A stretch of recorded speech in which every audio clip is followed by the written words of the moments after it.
Hi, Will here with Antique Radio Archaeology. Today we're going to do a restoration on a Chelsea Model 50 audio transformer. Now these transformers, as you can see, are kind of have that Art Deco type appearance. They are in a myriad of Chelsea radios in the early 1920s, and they're very visible. Unfortunately, one of the first things that go bad in most antique radios in general are the transformers. As such, people over the years tend to replace them with other brands, and because of that, a lot of these transformers have wound up in trash piles and are no longer available. So when I do come across one that is bad, I like to figure out a way to get the thing operational again, and it's not always the easiest thing to do. But I do have a couple of techniques that I like to use, and I'm going to show you them here in a few minutes. So let's get started. So here are some of the Chelsea radios that use the Model 50 transformer. On this particular model, it's kind of buried, but there, you can barely see them. They're back there underneath. Right there's one, and here is a Chelsea Super 5. That one incidentally is a Model 102. The Chelsea Super 5 has two of them, right there and there. This is a 115 amplifier, and this too has the Model 50 transformers. You got two of them there. And this would be a Model 122, and this one has one here, and as you can see, that one's been replaced. So that definitely needs to have another one put in. This is a Model 107, and this one has, let's see, one right there, and then there's one down below right there. So this here is a Model 113 amplifier, and this one doesn't have any. This one's supposed to be there where you can see the screws sticking out at the bottom. That's where they mount. And this here is a Chelsea Model ZR4 Transcontinental, made for gimbal. And as you can see, there are two of them there. So that gives you an idea of just how many of these Chelsea radios had those transformers. And there are other models that just aren't in. These are the ones I have in my collection. So this is the transformer that we're going to restore. It's in pretty decent shape. I believe I got it off of eBay. The problem that I have is if you read the primary and secondary, they're wide open. Typically you lose your primary or your secondary. In this case I lost both. Here's a good transformer, just to show you the difference. Okay, there's the primary. It's 0.939. I've noticed that on these Chelsea transformers, the actual DC resistance is between 900 and 1K ohm on the primary, and between 5K and 6K on the secondary. And on this one it's reading 6.42. So definitely a good transformer here, and that's what I need this to be. Unfortunately, having these things rewound isn't the easiest thing in the world, because there's really nobody out there that does it at a reasonable cost. So you have a couple of options. One method would be to use an unmounted Model 50 transformer, which is what these two here are. And when I say unmounted, what I mean is it has the plates and the coil, but it doesn't have all the accoutrements that go along with the mounted version. As such, they use these generic brackets to mount them inside of radios. In this case, this goes in a Chelsea Super 5. And what I could do is pull these transformers out of here, replace them with another brand, because this is actually going to sit in the radio and those transformers will be hidden.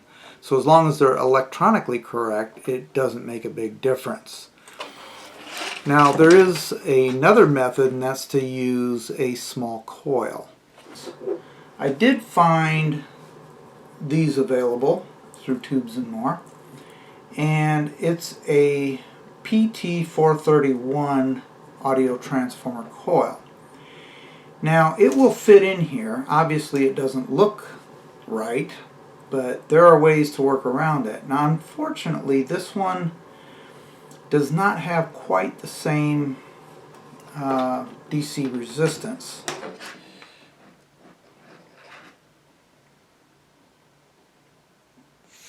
.428, almost 500 ohms. And here, this is center tapped, but this is showing a 1.5K. So this is roughly a 1 to 3 transformer. If I go to the center tap, I'm seeing 0.8. So yeah, but I'm not going to do that today. What I did was I found a Jefferson transformer on eBay with this, and fortunately, now if you're ever selling on eBay, please, if you're selling a transformer, put the DC resistance.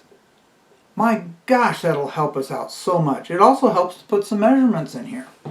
One of the things that I have to look for in finding a replacement coil for this, as you can see, this is very similar in size, but what I've got to look for is the same DC resistance. Now this one has a DC resistance of, on the primary,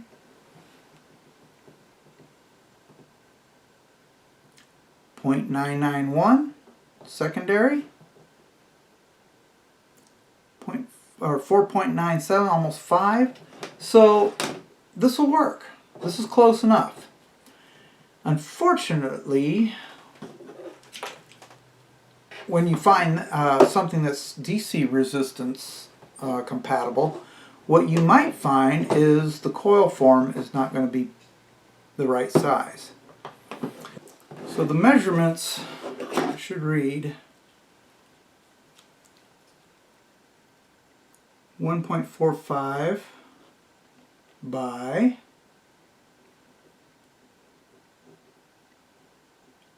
1.4. This one measures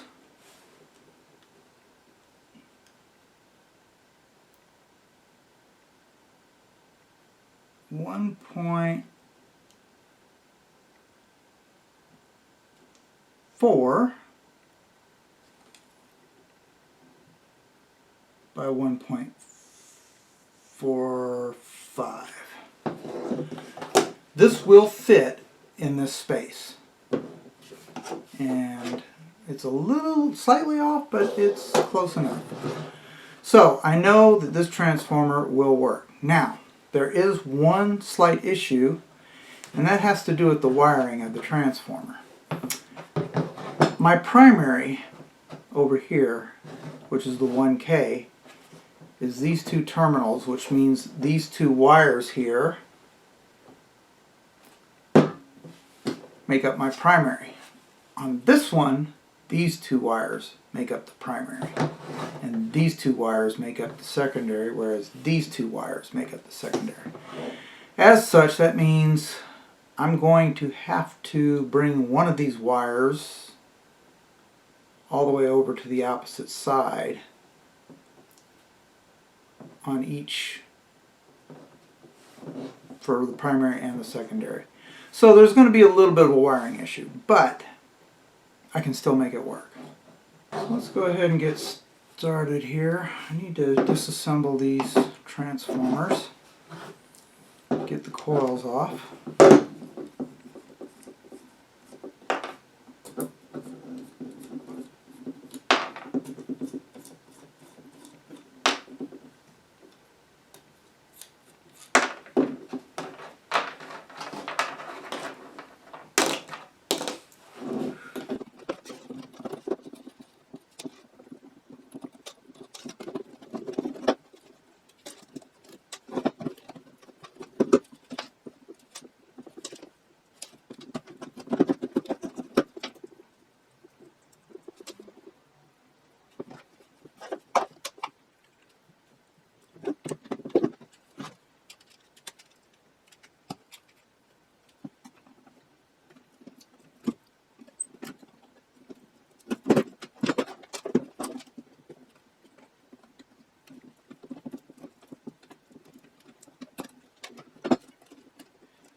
Okay.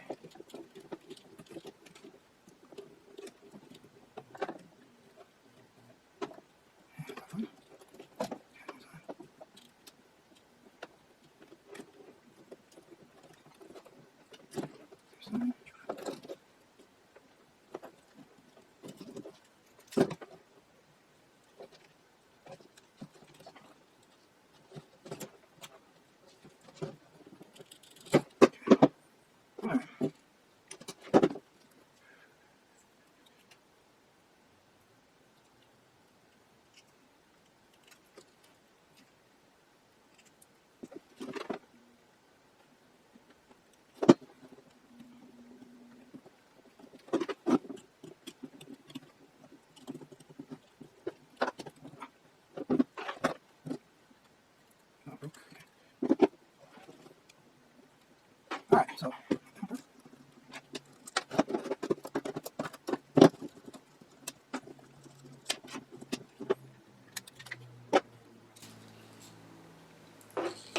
alright, so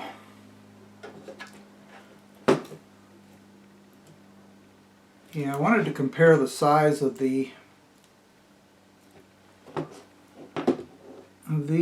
and unfortunately this is a little bit bigger, but that's okay.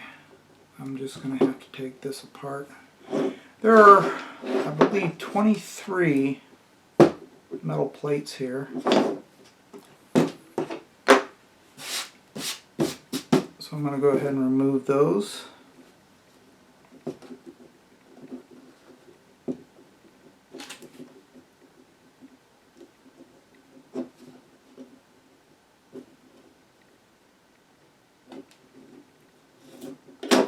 One.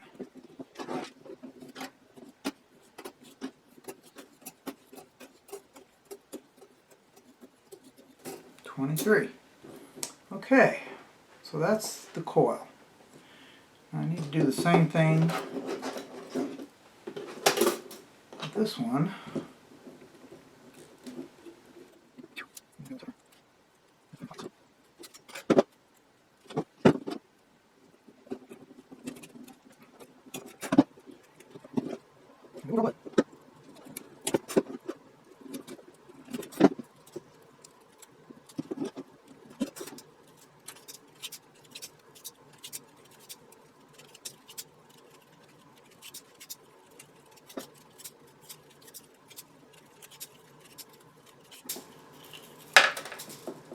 Alright, so there I have the coil.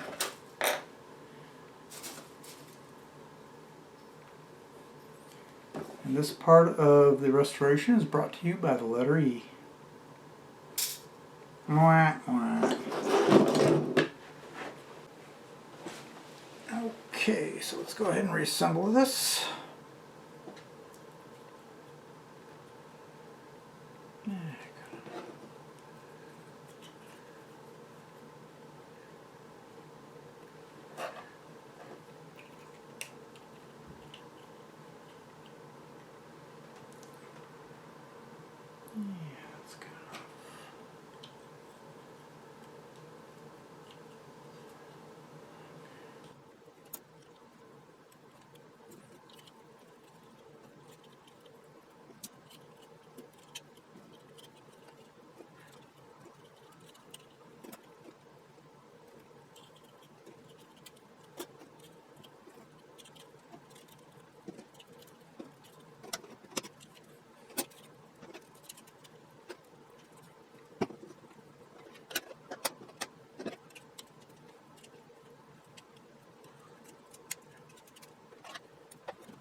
Okay, so that'll hold it together, because the next thing I gotta do is there's these little holes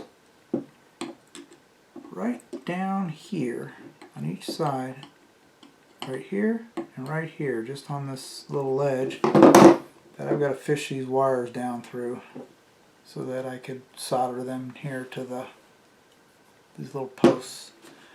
So I'm going to go ahead and do that, but before I do that I need to solder on some wiring here in order to make these long enough to, these actually have to crisscross here. So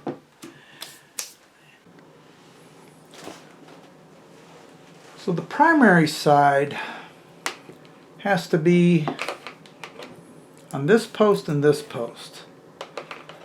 The secondary needs to be on this post and this post. So what I need to do is figure out which side is the primary, which side is the secondary. I'm going to do that by measuring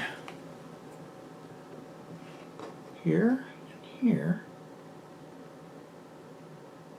Okay, that's the 1K side. So that's the primary. So this one here needs to go down into this hole right there. Just to verify. Okay, there's my 5K. So this one needs to go down in that hole there. And this one we'll just put off to the side. So that's my secondary.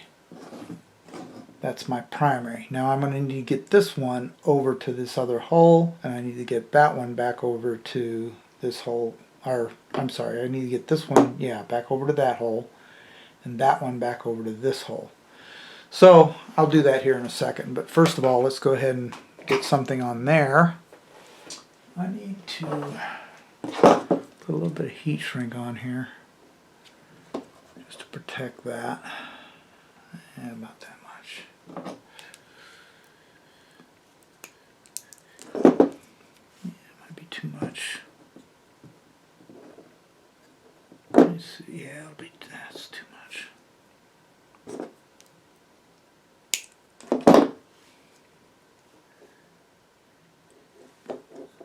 There we go. Okay, got some heat shrink there. Gun.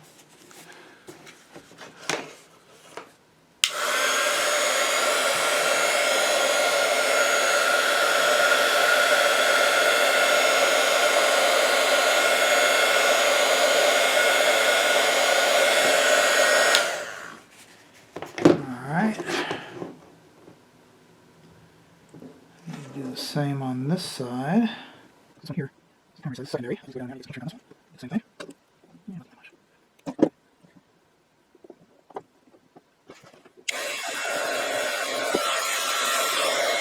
Okay.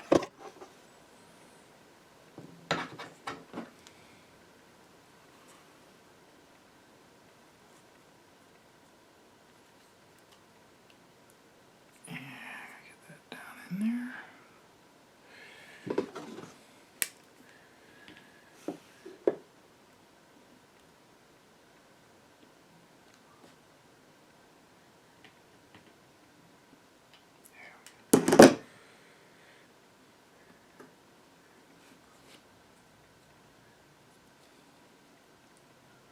Ooh, that's a little short.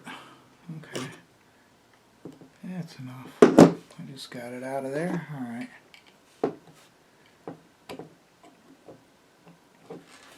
Okay, so that's the one side secondary. This will be the one side primary. Do the same thing.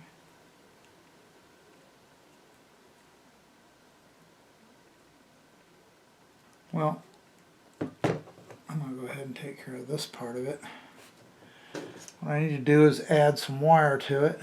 I'm going to put a pretty big piece for now. And we'll worry about straightening it out later.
Alright.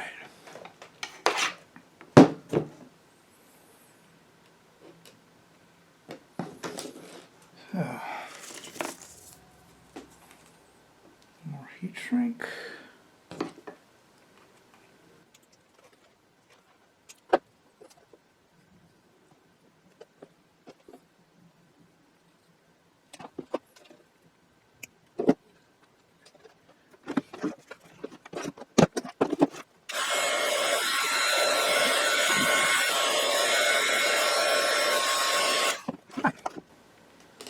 That should be long enough to get over to the other side.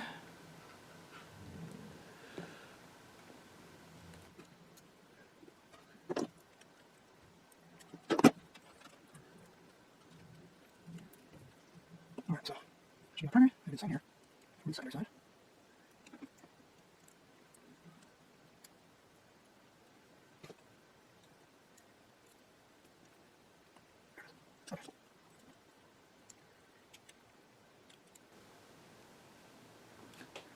Alright, so that's got to go down in that hole. This has got to go in that hole. Let's just check real quick.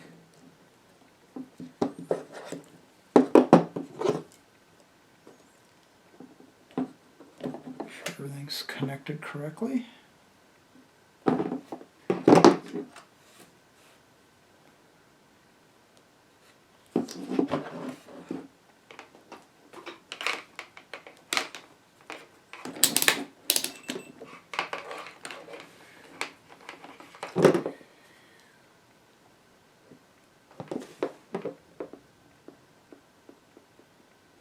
That's secondary. Secondary, okay.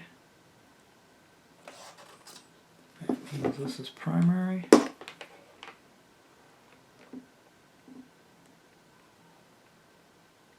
Okay, primary, primary. Alright, we're good to go. Just need to put those down in the holes. Get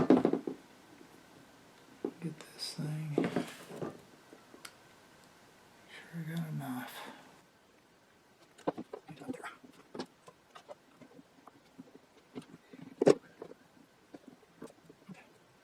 Same side.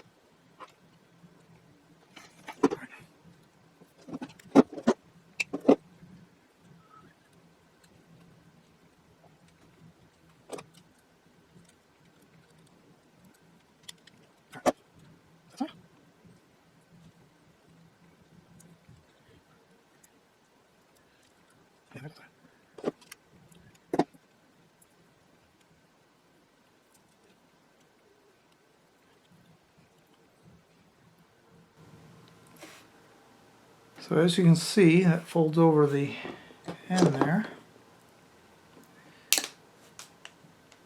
And that's going to be that connection. I'm going to do the same here.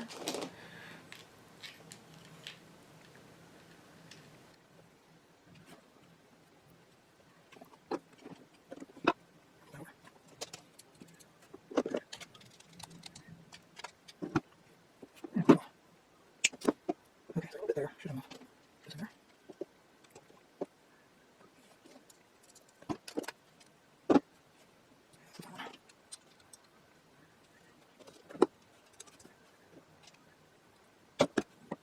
Over there.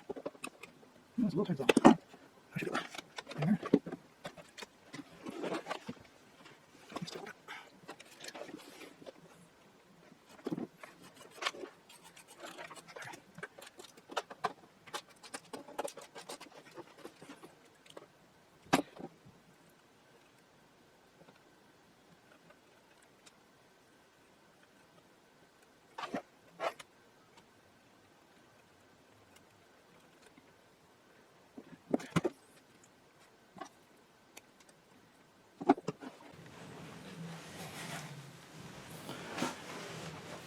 So now comes the moment of truth.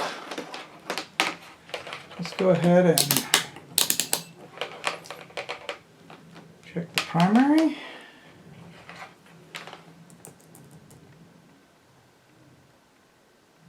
$1K. Secondary, $5K. It works.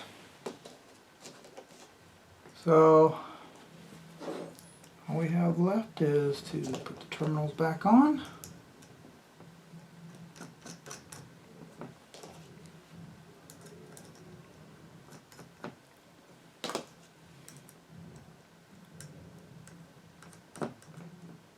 There you have it. Well, that wraps up another episode of Antique Radio Archaeology. I hope you enjoyed today's episode as much as I did filming it. And if you're doing your own restorations, be aware that you are going to run into twists and turns. Now these parts and pieces and radios, they're quite old. They're over 100 years old in some cases, and there just isn't the materials and stuff out there to really piece these things back together. So you got to get creative. And as you saw in this case, we had to do some things to make this happen. It's not that difficult. It just takes a little bit of imagination, and you just have to be willing to give it a try. So in the meantime, happy restorations to everyone. And if you liked what you saw today, please hit the like button. If you want to see more content like this, hit subscribe. We'll see you again. Bye.